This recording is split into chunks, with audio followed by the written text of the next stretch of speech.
Hi everyone, welcome to my channel. Guys, आज मैं एक new Telugu fan fiction share करने वाली हूँ और ये एक वन शॉट स्टोरी है। और ये स्टोरी कोई इमेजिनेशन स्टोरी नहीं है, किसी की रियल लाइफ लव स्टोरी है जो मैं आप लोगों के साथ इसे शेयर कर रही हूँ एक तेलुगु फैन फिक्शन के रूप में। प्लीज़ इसे ध्यान से सुनना और कमेंट में ज़रूर बताना कि ये स्टोरी आप लोगों को कैसा लगा और इस स्टोरी में ऐसा क्या खास था और कौन सी वो जगह था जहां आप बहुत ज़्यादा कनेक्ट हुए इस स्टोरी के साथ। ठीक है, तो फिर चलो अब new Telugu fan fiction broken soul शुरू करते हैं। रिवर के पास एक छोटी सी मस्जिद था जहां वो खूबसूरत लड़का रोज़ कुरान पढ़ने के लिए आया करता था, लेकिन किसी को ये नहीं पता था कि वो लड़का कोई नॉर्मल इंसान नहीं था। वो लड़का एक जिन था। उसी मस्जिद में और एक लड़का कुरान पढ़ने के लिए आया करता था।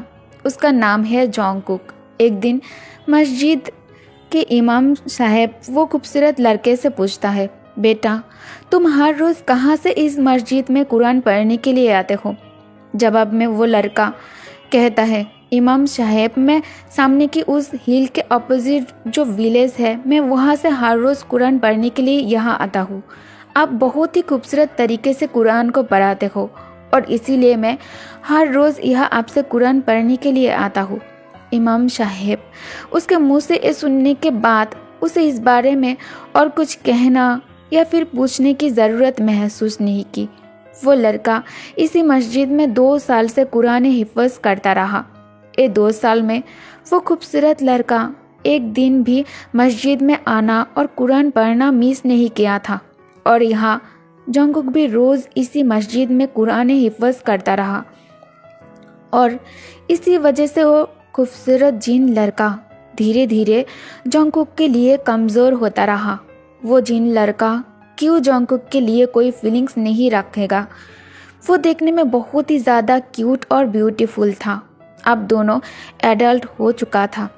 अब वो जिन लड़का कुरान हिफ्ज़ कंप्लीट कर चुका था और जोंगकुक भी कुरान हिफ्ज़ कंप्लीट कर लिया था। उसके बाद जोंगकुक धीरे धीरे उस मस्जिद में आकर कुरान पढ़ना छोड़ देता है, लेकिन वो खूबसूरत लड़का अभी भी हर रोज़ मस्जिद में कुरान पढ़ने आता है। एक दिन इमाम साहब छोटे बच्चे को कुरान पढ़ा रहा था, तभी वो जिन लड़का एक कमरे में प्रवेश करता है, लेकिन फिर वो जिन लड़का उस कमरे से बाहर नहीं आया था और इसीलिए मस्जिद के इमाम साहब उस कमरे में प्रवेश करके वो जिन लड़के को देखने के लिए जाता है।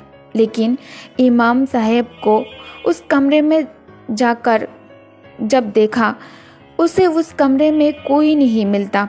जब ऐसा बहुत बार होता है तब जाकर इमाम साहब को उस जिन लड़के पर डाउट होने लगता है। उसके बाद वो जिन लड़का शाम को वापस आता है, खुद को नमाज के लिए तैयार करता है। मगरिब के नमाज का समय था और अच्छे से नमाज अदा करता है। अब इमाम साहब उसके ऊपर नज़र रखना शुरू कर देता है। नमाज ख़त्म होते ही इमाम साहब जल्दी से उस लड़के को ढूंढना शुरू कर देता है, लेकिन उसका हर कोशिश नामुमकिन हो जाता है। इमाम साहब उसके पीछे बाहर आता तो है, लेकिन वो उसे नहीं मिलता कहीं भी। इमाम साहब पूरी तरह चौंक जाता है। वो समझ जाता है कि ये कोई इंसान नहीं है, ये कोई दूसरी मखलूक है। और उसके बाद वो जिन लड़के को कभी किसी ने मस्जिद में आकर नमाज पढ़ते हुए नहीं देखा था। दूसरी तरफ जोंगकुक अब 17 साल का हो गया था। एक दिन जोंगकुक हिल के ऑपोजिट साइड पर खेलने के लिए गया था। तब जोंगकुक वो जिन लड़के को देखता है जो हमेशा मस्जिद में कुरान और नमाज पढ़ने के लिए आया करता था। जोंगकुक उसे देखकर अपने स्पॉट पर फ्रीज हो जाता है। जोंगकुक उसके खूबसूरती में पूरी तरह से खो गया था। जोंगकुक अपने वाइडन आइज़ के साथ उसे देखने लगता है। उसे कोई आइडिया भी नहीं था अभी उसके सामने जो लड़का खड़ा है वो कोई इंसान नहीं है, वो एक जिन संतान है। वो जिन लड़का जोंगकुक के तरफ देखकर खूबसूरती से मुस्कुराने लगता है और उसके तरफ आगे बढ़ने लगता है। जंगकुक को जब ये रियलाइज होता है कि वो लड़का उसके तरफ आगे बढ़ रहा है, तब तब वो बहुत ही ज़्यादा डर जाता है और वो डर के मारे हिल के पीछे वाली हिस्से में जाने लगता है। जिन लड़का उसके पीछे वह भाग जाता है तो जंगकुक डर कर विलेज के साइड जाने लगता है। जंगकुक अपने घर पर पहुंच नहीं पा रहा था। बीच रास्ते में ही बारिश होना स्टार्ट हो जाता है और हर तरफ अंधेरा ही अंधेरा हो जाता है। जंगकुक को अब कुछ समझ नहीं आ रहा था, वो अब कहाँ जाए, क्या करे। तब वो लड़का उसके करीब आकर ब्राइट स्माइल के साथ अपना हनी जैसा मीठे आवाज़ में कहता है, जंगकुक तुम इतना टेंशन में क्यों दिखाई दे रहे हो। जंगकुक घबरा कर अपने पिंकिश लिप्स को पाउट करके कहता है, मैं खो गया हूँ, मुझे अपना घर जाने का रास्ता नहीं मिल रहा है। तब वो जिन लड़का फिर से स्माइल करके कहता है, वो तो तुम इसीलिए परेशान हो। जंगकुक तुम मेरे साथ चलो, मैं तुम्हारी मदद करूँगा घर ढूंढने में। जंगकुक ना चाहते हुए भी उसके आंखों में देखकर उसके बात को मान जाता है और उसे मना नहीं कर पाए। वो बस उसी में खो जाता है और उसके बात मान जाता है। थोड़ी देर बाद जंगकुक जब अपने आसपास देखता है वो मैस्मराइज हो जाता है। वो देखता है वो बहुत ही खूबसूरत जगह पर खड़ा है अभी, और वह कोई अंधेरा नहीं है और ना ही वह बारिश हो रहा है। जंगकुक को जब ये एहसास होता है कि ये तो उसका घर नहीं है, तब वो उस लड़के से कहता है, शाम हो चुका है, अब मुझे घर जाना होगा, अम्मा अप्पा मेरे लिए फिक्र कर रहा होगा। जब जंगकुक वहाँ से निकल आता है, वो देखता है उसके आसपास आसमान में अभी भी अंधेरा है। बारिश रुक गई है लेकिन हवा इतना तेज़ है कि उसे अपना आँख खोलने में बहुत ज़्यादा तकलीफ हो रहा था, खोले रखने में। इसीलिए जंगकुक अपने आँखों के ऊपर अपना हाथ रखता है। थोड़ी देर बाद हवा चलना बंद हो जाता है।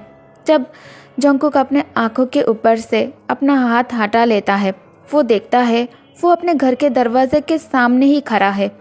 जंगकुक फ्रेश होने के बाद खाना खाकर जब अपने कमरे में आता है, तब वो नोटिस करता है उसके बेडरूम में एक अजीब सी रोशनी दिखाई देता है उसे। रोशनी को देखने के बाद ऐसा लग रहा था जैसे कमरे में हज़ारों ट्यूबलाइट की रोशनी जल रहा हो कमरे में। ये देखकर जंगकुक बहुत ज़्यादा डर जाता है। जंगकुक तुरंत अपने अम्मा को बुलाकर कहता है, अम्मा मेरे कमरे में इतनी रोशनी कहाँ से आ रहा है। मिसेस जियोन जवाब में कहती है, बेबी ये तो तुम एक ऐसी बात कर रहे हो, रोशनी कहाँ से आएगा तुम्हारे कमरे में। जब मिसेस जियोन जंगकुक के कमरे में आता है, तब उसके कमरे में कोई रोशनी नहीं था। तब मिसेस जियोन कहती है, कुकी तुम्हें क्या हो गया है बेबी, तुम्हारे कमरे में तो सिर्फ टेबल स्टैंड ही जल रहा है और ये तो हमेशा ही जलता है बेबी। ये सुनने के बाद जंगकुक बहुत ज़्यादा डर जाता है। जंगकुक मन ही मन सोचने लगता है, कुछ ना कुछ तो ज़रूर हुआ था। अब कुछ दिन बाद जंगकुक फिर से हिल के पीछे वाली हिस्से पर खेलने के लिए जाता है और वो जिन लड़का उसके साथ वह रोज़ मिलना शुरू कर देता है।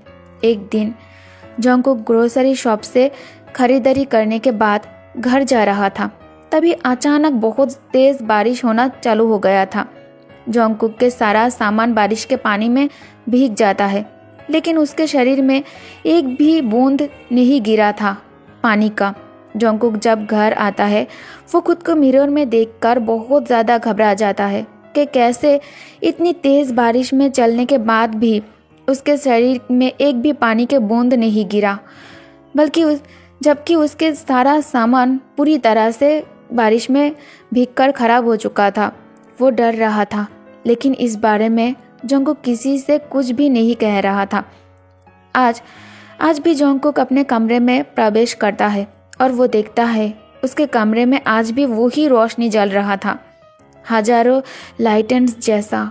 और आज रोशनी के साथ साथ उसे अपने कमरे में बहुत अच्छी खुशबू महसूस होने लगता है। कमरे में इतना अच्छा स्मेल फैल गया था कि कोई बहुत ही एक्सपेंसिव परफ्यूम से भी ज़्यादा बेहतर स्मेल कर रहा था। फिर जंगकुक टेबल के ऊपर रखा फूड को नोटिस करता है। जंगकुक टेबल के आस पास आकर देखता है। सभी खाना उसके पसंद का था और बिल्कुल गर्म था। ये देखने के बाद जंगकुक तुरंत अपने अम्मा के कमरे में आकर खाने के बारे में पूछता है तो मिसेस जियोन कहती है, मुझे नहीं पता बेबी, मैं तो थोड़ी देर पहले ही तुम्हारे कमरे से आया हूँ, मैंने तो वहाँ ऐसा कुछ भी नहीं देखा बेबी। इसके बाद जंगकुक के अम्मा अब्बा उसके कमरे में आकर देखता है, वहाँ ऐसा कुछ भी नहीं था। जंगकुक मिस्टर जियोन और मिसेस जियोन के एक लौता बेटा था। मिस्टर जियोन मिसेस जियोन से जंगकुक के शादी के बारे में बात करता है तो मिसेस जियोन कहती है, इतनी जल्दी क्या है, अभी उसका उम्र ही कितना हुआ है, हमें थोड़ा और रुकना चाहिए उसके शादी के लिए। लेकिन मिस्टर जियोन मिसेस जियोन की कोई भी बात नहीं मानता। आखिरकार मिसेस जियोन को उनके बात मानना ही पड़ता है। जंगकुक की शादी उसके कजिन ब्रदर जिमिन के साथ तय कर दिया जाता है, जो उसे बचपन से ही प्यार करता है। लेकिन शादी के ठीक 5 दिन पहले जंगकुक बहुत ज़्यादा बीमार हो जाता है।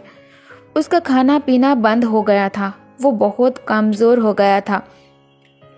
जंगकुक के अम्मा अब्बा उसे हॉस्पिटल लेकर जाता है, उसका अच्छे से अच्छा ट्रीटमेंट करवाता है।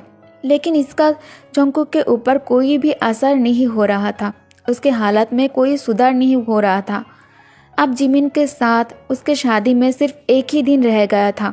सब बहुत ज़्यादा टेंशन में आ जाता है। जंगकुक के हालत बिल्कुल भी ठीक नहीं था, कैसे उसका शादी करवाया जा सके।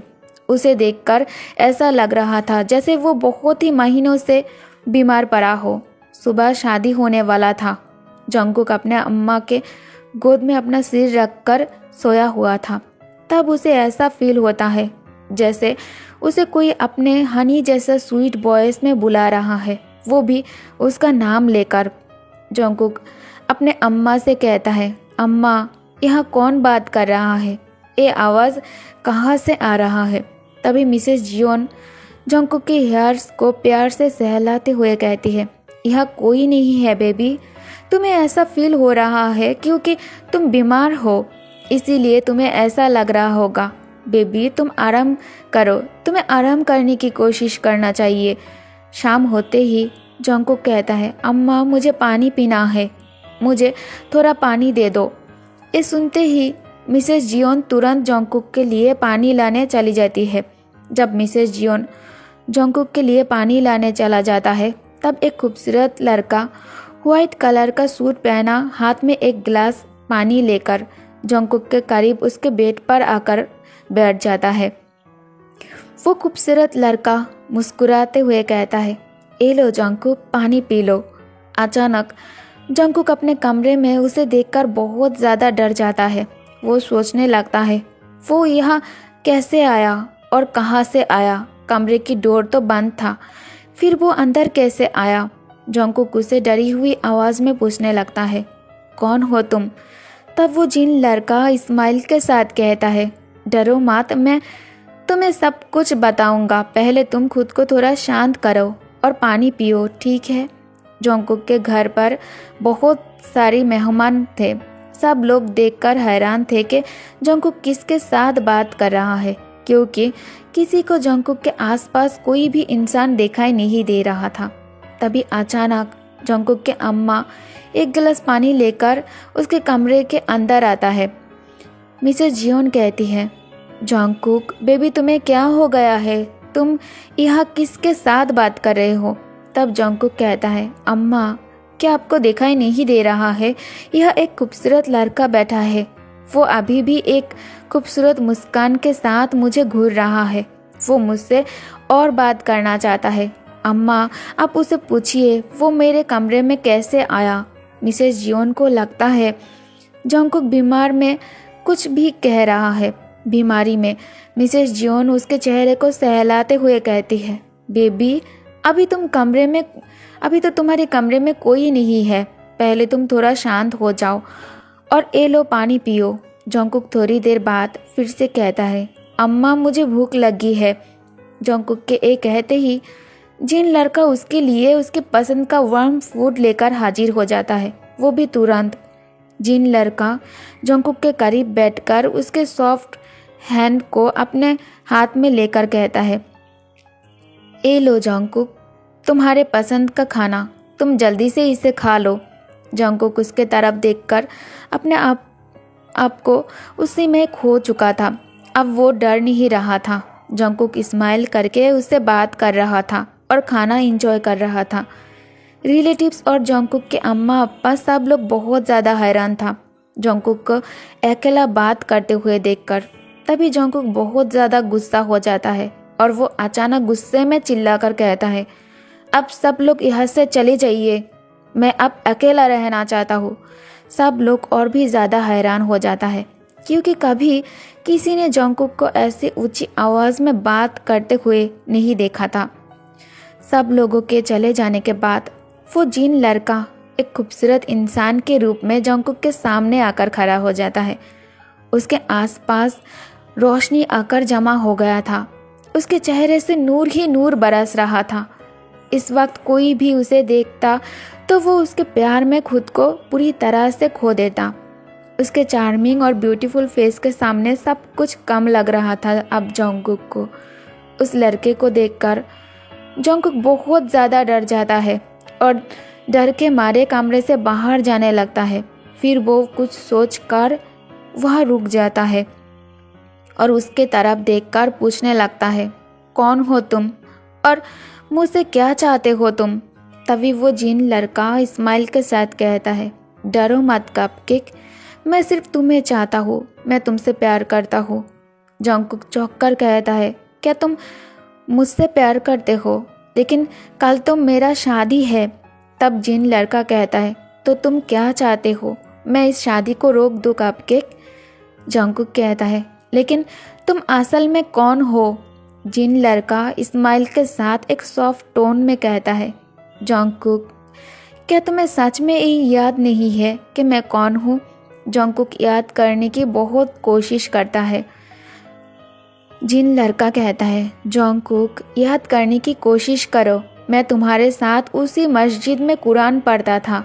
मुझे तुम बहुत पसंद थे और तब से मैं तुमसे बहुत ज़्यादा प्यार करने लगा था। तब से मैं तुम्हारी कमरे में हर रोज़ खुशबू और खाना रख कर जाता था और ये रोशनी भी। उसके मुंह से ये सब सुनकर जंगकुक मन ही मन सोचने लगता है। तब जिन लड़का कहता है, जंगकुक तुम क्या सोच रहे हो? जंगकुक उसके तरफ देखकर कहता है, मैं ये सोच रहा हूँ, अगर तुम मुझसे इतना प्यार करते हो तो हम दोनों शादी कैसे करेंगे? ये समय जंगकुक बिल्कुल ठीक हो गया था। वो ऐसे उस जिन लड़के के साथ बात कर रहा था जैसे उसे कभी कोई बीमारी हुई ही नहीं था। इसके बाद सुबह होते ही सभी मस्जिद में आजान होने लगता है और वो जिन लड़का जंगकुक से विदा लेकर चला जाता है। वो पूरी रात जंगकुक के साथ उसी के कमरे में था, उसे बात कर रहा था, उसे देखने में पूरी तरह खो गया था और जंगकुक को भी ये एहसास नहीं हुआ था कि वो पूरी रात जागकर उसके साथ बात कर रहा था। उसे कोई थकान भी महसूस नहीं हो रहा था। सुबह जंगकुक अपने अम्मा से कहता है, अम्मा, वो खूबसूरत लड़का बार बार मुझसे एक ही बात कह रहा था कि वो मुझसे बहुत ज़्यादा प्यार करता है और वो मुझसे शादी करना चाहता है। ये सुनते ही मिसेस जियोन की आंखें वाइडन हो जाती है और वो बहुत ज़्यादा डर जाती है। सुबह हो चुका था। जियोन हाउस मेहमान से पूरी तरह से भर गया था। 1 घंटा बाद जिमिन और उसके परिवार भी आ चुका था। सब लोग कार के आसपास आ जाता है लड़के को लाने के लिए। जब सब कार के पास पहुंचता है तो कार में जिमिन नहीं था। सब बहुत ज़्यादा डर गया था ये देखकर और बहुत ज़्यादा हैरान भी हो जाता है। सब लोग दूल्हे को ढूंढने लगता है लेकिन वो किसी को नहीं मिलता। ये बात जंगकुक को पता चला। वो बहुत ज़्यादा घबरा जाता है और वो बहुत डरने लगता है। जंगकुक समझ गया था कि ये सब उसी ने किया है। इधर शादी में मेहमान के लिए जो खाना बनाया गया था वो सब कुछ गायब हो चुका था। सब लोग बहुत ज़्यादा डर जाता है। शाम होते ही सब लोग अपने अपने घर में वापस चला जाता है। जिमिन के पेरेंट्स और उसके रिलेटिव्स जब घर वापस आ जाता है तब वो लोग घर आकर देखता है जिमिन अपने कमरे में ही आराम से सोया हुआ था। सब लोग ये देखकर बहुत ज़्यादा चौंक गया था और मिस्टर पार्क गुस्से में उस पर शाउट करके कहता है, तुम यहाँ क्या कर रहे हो? तुम यहाँ कैसे आए? तुमने आज सबके सामने हमारी नाक कटा दी है। तुम्हारी हरकतों से सबके सामने हमें अपमानित होना पड़ा। अगर तुम इस शादी करना ही नहीं चाहते थे तो तुम पहले क्यों नहीं बोला हमसे? आज हमें यूँ अपमानित तो नहीं होना पड़ता सबके सामने। जिमिन कहता है, मुझे नहीं पता मैं कैसे यहाँ आ गया, मेरा कोई सेंस नहीं था। अचानक मुझे एक आवाज़ सुनाई देता है, अगर तुम उस लड़के से शादी की तो मैं तुम्हें मार डालूँगा। उसके बाद मैं बेहोश हो गया था। दूसरी तरफ जंगकुक के फैमिली बहुत ज़्यादा चिंता में था कि ये सब कुछ क्या हो रहा था उनके साथ। तभी जंगकुक के कमरे में वो जिन लड़का फिर से हाजिर हो जाता है। वो कमरे में आते ही कमरे के चारों ओर खुशबू फैल गया था। उसके चेहरे से मानो जैसे नूर टपक रहा था। जिन लड़का कहता है, कपकेक, तुम्हें और चिंता करने की ज़रूरत नहीं है, मैं तुमसे शादी करूँगा। अब जंगकुक उसे बिल्कुल भी नहीं डर रहा था। अब जंगकुक को सब कुछ समझ आ गया था कि ये लड़का एक जिन है और उसके साथ उसे अच्छे से बात करना है। अगर ऐसा नहीं करेगा तो वो जिन लड़का उसके साथ कुछ भी कर सकता है और किसी को भी मार सकता है उसके लिए। जंगकुक उससे प्यार से बात करके उसे सब कुछ पता करने की कोशिश करता है। जब भी वो जिन लड़का उसके करीब आता है, जंगकुक एक बात बहुत ही अच्छे से नोटिस करता है कि जिन लड़के की आंखों में एक अजीब सी रोशनी चमकती थी। एक दिन जंगकुक जिन लड़के से कहता है बात कर रहा था, तब जंगकुक के अप्पा उसके कमरे में आ जाता है। जंगकुक के अप्पा कहता है, जंगकुक तुम किससे बात कर रहे हो? ये सुनकर जंगकुक कहता है, अप्पा मैं इस लड़के से बात कर रहा हूँ, क्या आपको ये दिखाई नहीं दे रहा है? जंगकुक के अप्पा कहता है, यहाँ तो कोई नहीं है। तब जंगकुक के अम्मा भी उसके कमरे में आ जाती है। तभी मिस्टर जियोन कहता है, मुझे लगता है हमारी बेटा पागल हो चुका है। ये सुनकर मिसेस जियोन रोने लगती है और वो रो रो कर अल्लाह से मदद की भीख मांगने लगती है। जिन लड़का जंगकुक से विदा लेकर उस कमरे से चला जाता है और वो जाने से पहले ये कहता है कि मैं दोबारा आऊँगा।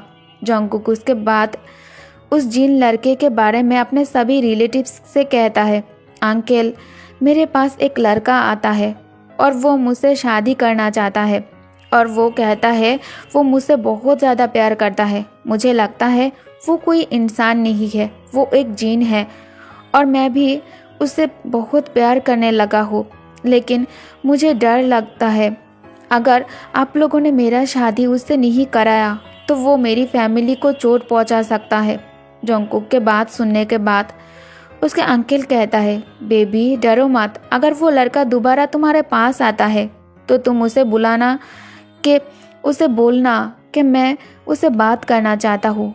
उसे बताना कि शादी का फैसला तुम अकेला नहीं कर सकते, ये फैसला उसे बड़ों से बात करने के बाद करना होगा।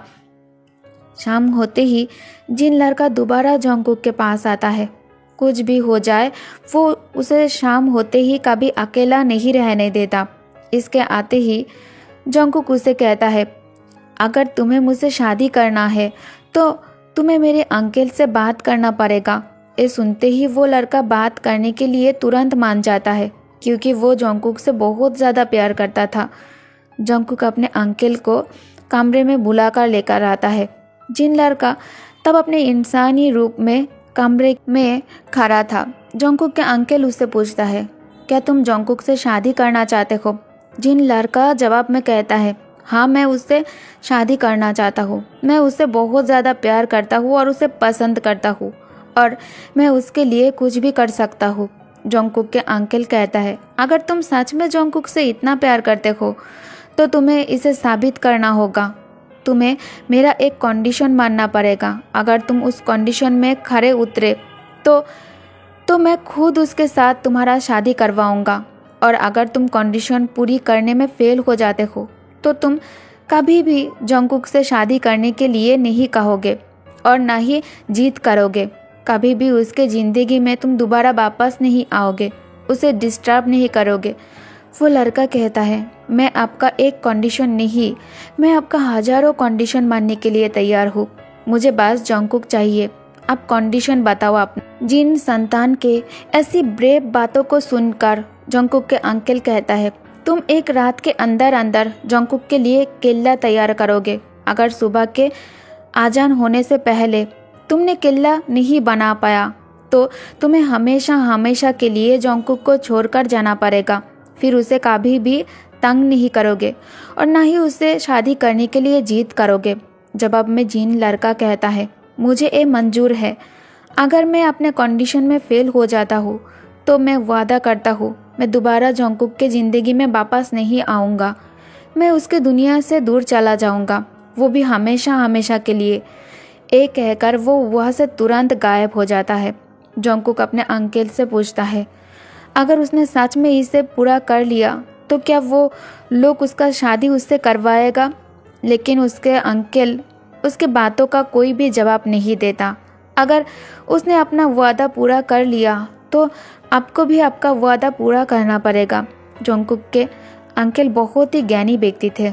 वो इसके बारे में पहले से ही सोच लिया था। वो सिर्फ उसके तरफ देखकर कहता है, तुम्हें इसके बारे में अब चिंता नहीं करना चाहिए। अल्लाह वो ही करेगा जो सबके लिए ठीक है। रात के 8 बजते ही वो जिन लड़का अपना काम करना शुरू कर दिया था। वो जंगकुक के लिए अपना प्यार साबित करने के लिए किला बनाने का काम करना शुरू कर दिया था और सभी लोग वहाँ खड़े सब कुछ देख रहा था। बड़ी बड़ी कीमती पत्थरों से किला बन रहा था सबकी आंखों के सामने, लेकिन किसी को भी किला बनाने वाला वर्कर नहीं दिखाई दे रहा था। सब बहुत ज़्यादा हैरान था।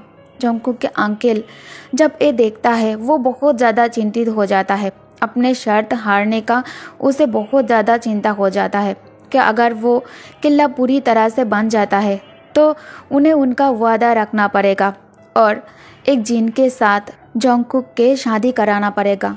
तब वो अपने घड़ी की तरफ देखता है। सुबह के 4 बजे थे। अभी भी आजान होने में 15 मिनट बाकी था और किले का काम सिर्फ थोड़ा सा ही बाकी था। इसीलिए वो जल्दी से मस्जिद के अंदर जाकर लाउड स्पीकर में आजान देना शुरू कर देता है और आजान होते ही सभी जिन अपना अपना काम रुककर वहाँ से गायब हो जाता है। और जब ये आजान दूसरे मस्जिद के इमाम को सुनाई देता है वो बहुत ज़्यादा हैरान हो जाता है कि कौन इस वक्त समय से पहले आजान देना शुरू कर दिया है। जब उन लोगों को भी ये पता चला कि आजान किस बारे में हो रहा है और किस लिए, तो वो लोग भी उनके सपोर्ट में सभी मस्जिद में आजान देना शुरू कर देता है। अब किला का काम रुक चुका था और जिन लड़का अपने कंडीशन में हार चुका था। सुबह के 10 बजे जंगकुक रो रो कर अपना हाल बहुत ज़्यादा ख़राब कर लिया था। सुबह के 10 बज रहे थे। जंगकुक अपने कमरे में था। जंगकुक बहुत ज़्यादा रो रहा था। तो वो जिन लड़का उसके सामने आकर कहता है, तुम रो मत और तुम परेशान मत हो। मैं तुम्हें परेशान करने नहीं आया, मैं बस तुम्हें एक आखिरी बार देखने के लिए आया हूँ।